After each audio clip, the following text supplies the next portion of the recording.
গাইবান্ধার সুন্দরগঞ্জে বাঁশ দিয়ে দৃষ্টিনন্দন পণ্য সামগ্রী তৈরি করে এলাকায় সাড়া ফেলেছেন তরুণ উদ্যোক্তা মহিদুল ইসলাম। বিভিন্ন হোটেল, রিসোর্ট, বাসাবাড়ি থেকে শুরু করে ঘর সাজাতে শৌখিন প্রেমীদের মধ্যে মহিদুলের হস্তশিল্পের বেড়েছে কদর।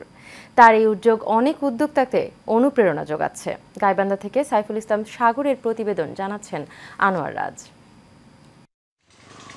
গাইবান্ধার সুন্দরগঞ্জ উপজেলা থেকে প্রায় ১২ কিলোমিটার পশ্চিমে বামনডাঙ্গা ইউনিয়নের রামধন এলাকা, যেখানে তরুণ উদ্যোক্তা মহিদুল নিজ বাড়িতেই গড়ে তুলেছেন স্বপ্নচূড়া বাঁশ শিল্প কর্নার নামে একটি হস্তশিল্পের ঘর, যেখানে নিপুণ হাতের ছোঁয়ায় বাঁশের ওপর খোদাই করা দৃষ্টিনন্দন ছবি সহ শোভা পাচ্ছে বাঁশের তৈরি বিভিন্ন শোপিস, গ্লাস, মগ, কেটলি, উপজাতীয় হুকা, ফুলদানি, কলমদানি সহ বিভিন্ন রকমের জিনিসপত্র। বাদ পড়েনি নারী সৌন্দর্যের অলংকার, কানের দুলো।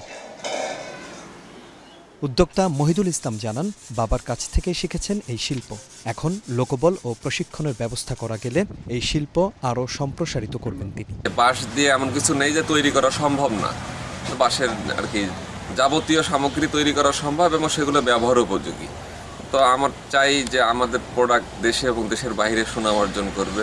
স্থানীয় ও দর্শনার্থীরা জানান, দৃঢ় সংকল্প আর ইচ্ছাশক্তির মধ্য দিয়ে নিজের প্রতিভাকে বিকশিত করেছেন মহিদুল। তাকে দেখে আগ্রহী হচ্ছেন আরও অনেক বেকার যুবক।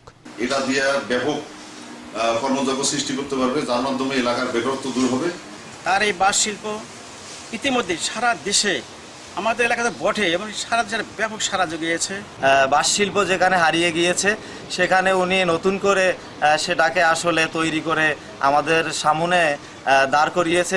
বাঁশ দিয়ে দৃষ্টিনন্দন পণ্য সামগ্রী তৈরির এই শিল্পের সম্প্রসারণে সহযোগিতা করার কথা জানান সুন্দরগঞ্জ উপজেলা নির্বাহী কর্মকর্তা।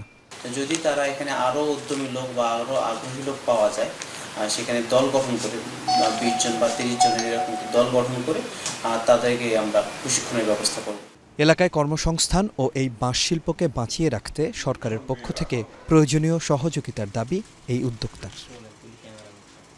আনোয়ার রাজ, এশিয়ান টেলিভিশন।